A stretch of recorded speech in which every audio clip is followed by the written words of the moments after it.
Mais uma vez eu desejo a todos presentes a paz do Senhor Jesus, a você também que está nos acompanhando através do online, que Deus também abençoe grandemente e fortaleça mais e mais a sua vida. Pai Santo e querido, obrigado Jesus, nós te amamos tanto, Senhor, e reconhecemos o teu carinho, a tua graça e misericórdia em mais um dia de vida, esse dia que está tão lindo, Senhor, o Senhor nos fez levantar das nossas camas, nos trouxe para a tua casa de oração, também despertou aqueles que não puderam estar conosco e que estão acompanhando através do online, muitos que estão encarando e lutando aí contra essa virose que ainda insiste em assolar por conta do clima da nossa cidade, da mudança de temperatura. Então, Pai, o Senhor restaura aí a saúde dos nossos amados irmãos que estão se recuperando em casa, nosso irmão Anilton, nossa irmã Luciedna, nossa irmã Nalvinha, tantos outros que também mandaram mensagem pedindo oração, meu Deus. O Senhor é um Deus de cura, é um Deus que consola, então abençoa cada um dos teus filhos para que possam vencer essas lutas em mais um dia. Senhor, nos mostra na tua palavra, Senhor, como olhar para o Senhor de uma maneira tão profunda e tão firme como a tua Bíblia nos ensina, como a tua palavra nos ensina, olhando firmemente para o autor e consumador da nossa fé. O Senhor nos alimenta, o Senhor nos veste, o Senhor cuida de nós e tudo isso é graça sobre graça, Senhor. Obrigado mesmo, Senhor, nós te amamos porque não merecemos nada disso. Só te pedimos, Senhor, que nos faz entender cada propósito que o Senhor tem nas nossas vidas, para continuarmos firmes nessa caminhada, Senhor. Como é bom, Senhor, louvar cânticos ao Senhor, cantar hinos, louvores ao Senhor, falar contigo através das orações, mas mais importante ainda, Senhor, é escutar a tua voz através da tua palavra. Então ministra, Senhor, aos nossos corações, é o que te pedimos e oramos no nome de Jesus. Amém e amém. Irmãos queridos, abram suas Bíblias em Isaías 53. Olha que interessante, Isaías 53, versículo 3. Você tem? Diz assim a palavra do Senhor. Falando a respeito de Jesus, a Bíblia diz que era desprezado e o mais, olha só o artigo que define aí Jesus. Ele não era um dos mais rejeitados. A Bíblia diz que ele era o mais rejeitado entre os homens. E olha o que a Bíblia revela, homem de dores. Não somente isso, irmãos. A Bíblia, ela traz para nós que era homem de dores e que sabe, olha que coisa tremenda, que sabe o que é padecer. E quando eu olho para a palavra do Senhor, eu percebo e eu observo cada vez mais que o nosso Jesus, ele nos surpreende pela forma como Deus o revela para nós. Porque, irmãos, essas palavras aqui, ministradas ao coração do profeta Isaías, elas foram proféticas. E elas revelaram a natureza de dor do nosso Salvador. E tudo isso aproximadamente 700 anos antes de Jesus nascer. Uma coisa é você nascer e ser pego de surpresa por conta de uma dor. Outra coisa é você já ser predestinado e saber disso, que seria um representante da raça humana, não somente para salvá-lo, o que é tudo que precisamos, mas que seria um ser de dores. E uma pergunta, ela vem logo à nossa mente, será que essa profecia, diante de tudo que Jesus, ele representa para nós e viveu naquele tempo, será que provou ser verdadeira? Será que as pessoas, num período de tempo, elas estavam lembrando que estavam diante ali daquele ser que era um homem de dor, que era um homem que sabe o que é padecer? Para que isso faça sentido nas nossas mentes e a gente comece a nos livrar de certos hábitos que são pecaminosos nas nossas vidas. Por exemplo, claro que temos dores também, mas muitas vezes a nossa dor, as nossas dores, elas não se comparam às dores do nosso Salvador, que levou sobre si, e a Bíblia fala que levou sobre si o que, irmãos? Todas as nossas dores, porque a Bíblia revela que Jesus era um homem de dores, e um homem que sabe o que é padecer. Então, como foi que Jesus sentiu essa dor? Como foi que Jesus, ele experimentou todo esse emaranhado de dor? Aí eu tenho que olhar para a palavra do Senhor e entender que ele, sendo Deus encarnado, ele sofreu na própria carne. Porque Jesus, ele conheceu, irmãos, o sofrimento físico, mas não apenas de um modo específico. Jesus, ele conheceu o sofrimento físico de vários modos. Por exemplo, como ponto de partida, no ministério de Jesus, no início do ministério, que às vezes a gente está numa empreitada, olha, agora eu tenho o meu primeiro trabalho, eu tenho o meu primeiro serviço, estou adentrando no ministério, vai ser mar de rosas. Logo no início do ministério de Jesus, a gente sabe que o Espírito Santo levou ele para onde? Levou para o deserto. Levou para o deserto para ser provado, e durante 40 dias ele foi provado, ele foi tentado no deserto. E ele sentiu no seu corpo fome, ele sentiu sede, ele conheceu a exaustão física. Porque, irmãos, quando a gente começa a entender a dor de Jesus, a gente tira o foco de nós mesmos. Mas quantas e quantas pessoas podem olhar para aquele momento de dor e só olhar para a sua dor, exaltando a sua dor, se esquecendo que Jesus foi homem de dores. E naquele momento o Espírito Santo, é por isso que eu digo, tem propósito em tudo. E é interessante que não somente por conta da dor na carne que Jesus sofreu, a gente tem que lembrar que o nosso Senhor, ele também experimentou a dor de forma social, irmãos. Jesus, ele conheceu a dor da rejeição, porque ele sabia pessoalmente o que era ser rejeitado. Em João, no capítulo 1, versículo 11, a Bíblia diz que Jesus, ele veio para o quê, irmãos? Para os seus, para o que era seus, mas os seus não receberam. Olha só, vá para o capítulo 6 de João, Evangelho de João, capítulo 6, versículo 66. Porque apesar de Jesus ter experimentado um curto momento de popularidade, veio o tempo em que a Bíblia revela isso aqui deve ter causado uma dor muito grande no emocional do nosso Senhor. João 6, versículo 66. Olha o que a Bíblia nos fala. Como é que está aí na sua Bíblia?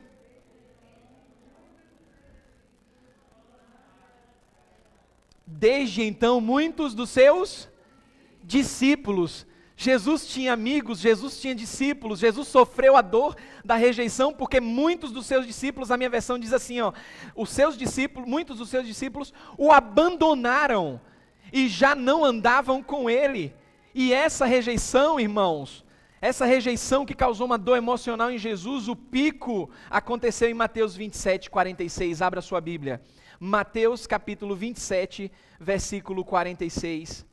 Naquele momento de dor e sofrimento, o que é que diz aí na sua Bíblia? Quem encontrou pode ler.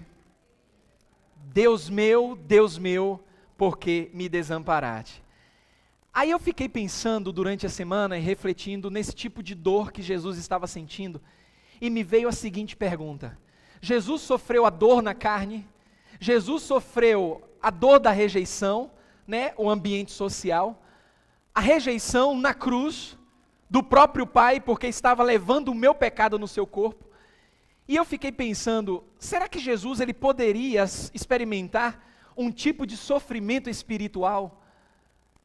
E aí Deus começou a falar no meu coração e mostrar nas Escrituras que é algo que a nossa mente não consegue compreender, mas que se Jesus, ele tinha que tomar o nosso lugar, ele tinha que ter sido experimentado em todas as nossas dores, e nós sofremos muitas vezes também espiritualmente. Como é que um ser perfeito, na condição de Cristo, o Criador dos céus e da terra, ele poderia sofrer espiritualmente?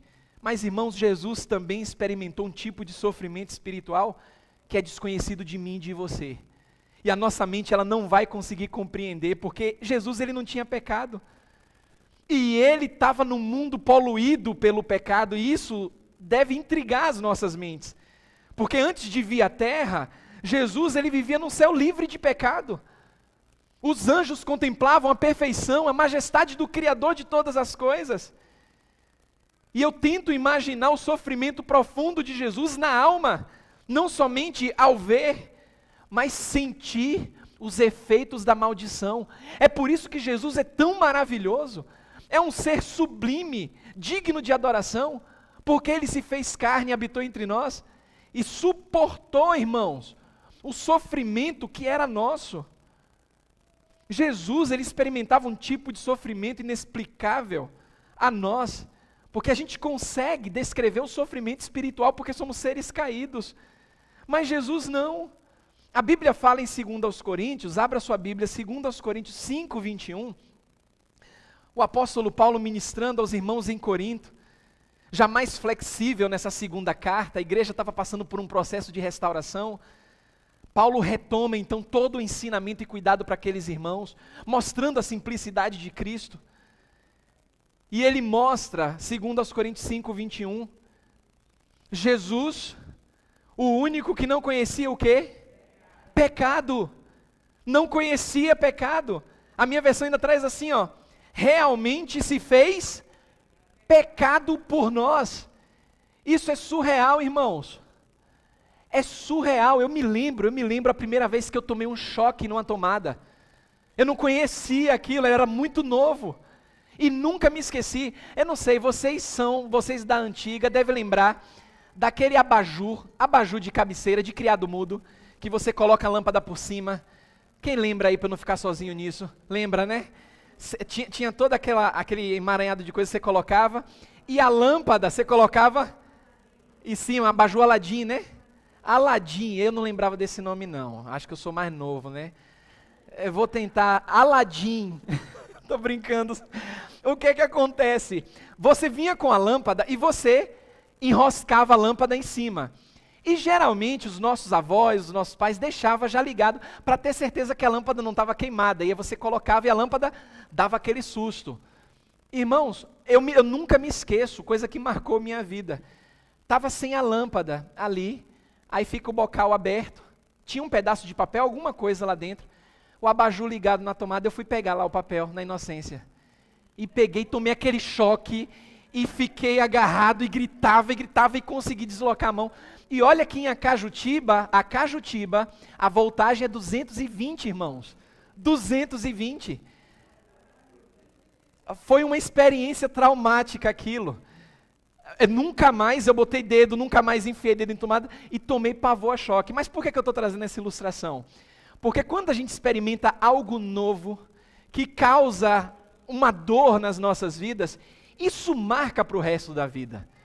Jesus, ele assumiu a forma de homem, não havia experimentado o pecado, e quando a minha mente ela tenta conceber o que Jesus experimentou espiritualmente falando, da nossa dor, isso não entra na nossa cabeça, como isso deve ter marcado a vida do nosso Salvador, sem contar a marca dos cravos nas suas mãos, que nós veremos na eternidade. Nós veremos a cicatriz em Jesus, porque no corpo dele, ele ressuscitado, a cicatriz continua lá. São marcas que permearão a vida do nosso Cristo por toda a eternidade. E a nossa mente não consegue compreender como é que Jesus, o único que não conhecia pecado, mesmo assim se fez pecado por nós. Mas não basta saber tudo isso. É aí que entra o desafio. E eu tento construir com a ajuda de Deus, com os irmãos, que não basta conhecer e olhar firmemente para Jesus. Eu tenho que olhar para Jesus, amém, aleluia. Mas eu tenho que dar uma resposta à minha prática de olhar para Jesus. Porque se eu só conheço Jesus e não faço como ele fez, não vai adiantar nada. Não vamos ter boas experiências com o Senhor. Aí eu tenho que olhar qual foi a resposta que Jesus deu a todo o sofrimento que ele passou, para ter autoridade de dizer para mim e para você, faça como eu fiz, ame como eu amei, siga os meus passos. Não basta só olhar para Jesus, temos que entender como foi que ele respondeu ao sofrimento. Porque, irmãos, Jesus, ele não usou da sua prerrogativa divina para fazer isso. E algumas pessoas até dizem assim, ó, Jesus conseguiu porque ele era Deus. Mas a Bíblia diz que ele não usurpou o agir igual a Deus. Então eu tenho que olhar para a Bíblia e entender como foi que Jesus respondeu ao sofrimento e como eu posso fazer isso. Isso vai revolucionar a nossa maneira de agir como cristãos. Isso vai nos colocar num patamar diferenciado, porque somos diferentes, irmãos, do mundo. Somos diferentes daqueles que professam uma fé vazia em Jesus. Nós conhecemos Jesus e vivemos na prática como ele viveu. O apóstolo Pedro, abra sua Bíblia, na primeira carta de Pedro, no capítulo 2, é uma carta muito controversa para muita gente, porque os irmãos daquele tempo estavam sofrendo, estavam sendo perseguidos, e mesmo assim, Pedro ele não abriu mão de ser usado por Deus, para estimular os irmãos a viverem uma vida num patamar que vai além da própria imaginação. Olha que prazer, que coisa saborosa é ler isso aqui. Claro que eu falo dessa forma para aqueles que conhecem a Jesus, que têm uma experiência com Jesus. Quem não conhece a Jesus pode ficar meio confuso e perdido diante disso aqui. Olha que coisa tremenda. 1 Pedro capítulo 2, a partir do 19, você tem? Olha, irmãos, isso aqui é surreal, viu? Olha que coisa. Porque isto é o quê? A sua Bíblia diz que é louvável. Uma outra versão? Agradável. Outra versão diz que é coisa agradável. A minha versão traz, porque isto é grato. Que alguém suporte o quê, irmãos? Tristeza. Suporte tristeza. Sofrendo de que forma? Injustamente, por motivo da sua consciência para com Deus. Eu falei aqui do sepultamento, coloquei até uma tirinha lá no Instagram. Não vou me acostumar nunca com sepultamentos, com cultos fúnebres. Nunca.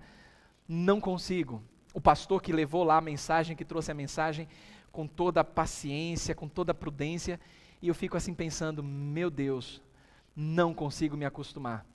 É uma tristeza muito grande, é uma dor absurda. E vá dizer para uma pessoa não ficar triste diante da sua dor. Aí eu olho para a palavra de Deus, outro patamar. E Deus diz assim para mim e para você, isso é coisa agradável a Deus, que alguém suporte tristeza, mas não porque fez alguma coisa de errado. Fez até certo, fez certo. Mas suporte a tristeza sofrendo injustamente, por motivo da sua consciência para com quem? Para com Deus, irmãos. Somos pecadores, sofremos dores. No primeiro momento, aí eu falei aqui do testemunho da queda. No primeiro momento que a minha perna foi para frente, é o susto. É o susto. No segundo momento, é a consciência pecaminosa. Por quê, Senhor? Estava devagar, a escada estava seca. Tem uma cadeia de processamentos na nossa mente que só revelam quem somos. E é aí que está o avançar para um outro patamar de espiritualidade, irmãos. É entender, olhando para Jesus, da sua dor e do seu sofrimento. E olhar como ele respondeu. Porque se a Bíblia é loucura para aqueles que se perdem, eu que olho para Jesus, eu não vou me perder. Porque eu estou olhando para a palavra de Deus. Se a Bíblia está dizendo que é grato alguém suportar tristeza sofrendo injustamente, por motivo da sua consciência para com Deus, olhe como Pedro ele começa a discorrer. Pois que glória há se pecando e sendo esbofeteados, por isso o suportais com paciência. Que glória há? Alguém que faz alguma coisa de errada, aí Deus vem e pesa a mão, porque Deus corrige a quem ama. Aí a pessoa está lá, olha, eu estou aqui sofrendo, eu estou firme porque estou olhando para Jesus, eu fiz um monte de besteira, está doendo, Senhor, mas eu estou suportando. Irmãos, isso não vale de nada. O que vale é isso, ó. Eu estou olhando para Jesus, eu estou lendo na palavra, eu estou fazendo tudo para agradar o meu Deus, mas parece que está tudo contra ao que eu estou fazendo. Nada dá errado, nada dá certo, Senhor. É sofrimento atrás de sofrimento, é misericórdia atrás de misericórdia, mas Senhor, eu estou na igreja, eu estou lendo, eu estou fazendo e acontecendo. Isso é que é grato a Deus. Você fazer o certo, e mesmo assim sofrer injustamente. Lembra o que nós lemos no começo? Jesus, homem de dores, que sabe o que é, mas você sabe o que é padecer, irmãos? Você sabe, você que está acompanhando, você sabe o que é padecer? Porque Pedro ele continua dizendo assim, ó. Se, olha só, se entretanto, olha a conjunção adversativa. Entretanto, quando você pratica o bem, sois igualmente afligidos E fazem o quê? Como é que está aí na sua Bíblia? E suporta de que forma? Com paciência. Não é suportar de qualquer forma não, irmãos. Irmãos, a gente tem que viver além dos mimimis da vida. Parar de murmurar. Ah, pastor, mas você não sabe, é uma dor terrível. Eu não sei, porque eu não sou o homem de dores. Eu tenho as minhas dores. Mas olha, eu posso dizer para você o seguinte, que a Bíblia me diz que aquele homem que eu sigo, ele é o cara. Ele é o homem de dores. E eu posso garantir para você nas Escrituras que se você olhar para ele, não somente olhar, mas se você entender como ele respondeu às dores que ele passou, eu lhe garanto, biblicamente falando, você vai lidar com qualquer problema na sua vida. Qualquer problema. Pense na dor da rejeição. Jesus entendeu, suportou e aprendeu a lidar e nos ensina a fazer. Você é capaz. Pense no sofrimento. Jesus não usurpou pelo fato de ser Deus, mas olhando firmemente para Ele, Ele me garante respostas na palavra dEle, como eu posso suportar e lidar com o sofrimento. É difícil, irmãos? É muito difícil. Mas olha, quando a gente pratica o bem, e a Bíblia diz assim, sois igualmente afligidos e o suportais sem mimimi, suportais com paciência. A Bíblia diz que isso é o quê? Grato a Deus. Porquanto, para isso mesmo, fomos. Agora me responda, você foi chamado para quê? Você foi chamado para quê? Para sofrer. Irmãos, isso é de matar o coração. Eu olho para a palavra do Senhor e me emociono porque eu fico assim, Senhor, eu não sei como é que existem pessoas que têm coragem de pegar a Bíblia e dizer assim, você é filho do rei, você não foi chamado para sofrer, determine a sua cura, determine a sua vitória. Aí quando eu olho para isso aqui, eu começo a entender que a minha resposta, qualquer que seja o sofrimento, ela pode não ser agradável a mim, mas ela é agradável a Deus. E aí Pedro diz assim, Marcelo, e você pode colocar o seu nome aí, você foi chamado para isso, para sofrer. Nós temos picos de alegria, irmãos. Temos momentos prazerosos. Quando a gente conquista alguma coisa, quando a gente é abençoado com algo que a gente nem esperava, quando a gente conversa de maneira agradável com alguém, isso tudo desperta em nós sentimentos bons. Mas são momentos. Porque a nossa vida enquanto cristão, ela é assim, por causa do pecado, irmãos. Porque na essência bíblica, nós temos que olhar para Jesus, homem de dores, entender que Ele foi o homem de dor, e que se eu tenho que seguir os passos dele, eu preciso olhar para a palavra, e que isso faz parte do meu chamado, do seu chamado. Fomos chamados para sofrer. Isso traz esperança e conforto até para aconselhar alguém que está sofrendo, mas com todo o amor. Porque assim, você está sofrendo, você não vai dizer assim, está sofrendo, mas o pastor disse que você foi chamado para isso, então segure aí sua porradinha. Não, irmãos. Não se esqueça da compaixão, não se esqueça da misericórdia, de mostrar com carinho e amor que o processo de sofrimento faz parte do amadurecimento do crente. E que Deus começou uma obra em mim e em você, e nessa caminhada, Ele não vai se conformar em deixar você do jeito que está. Independente da sua idade, independente do seu sofrimento, Jesus, Ele quer aperfeiçoar você.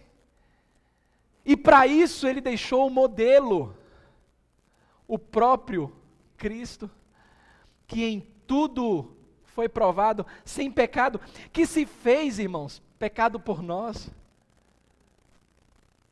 Porque Ele diz assim, para isto mesmo foste chamados, pois que também Olha que coisa maravilhosa. Que também Cristo fez o quê?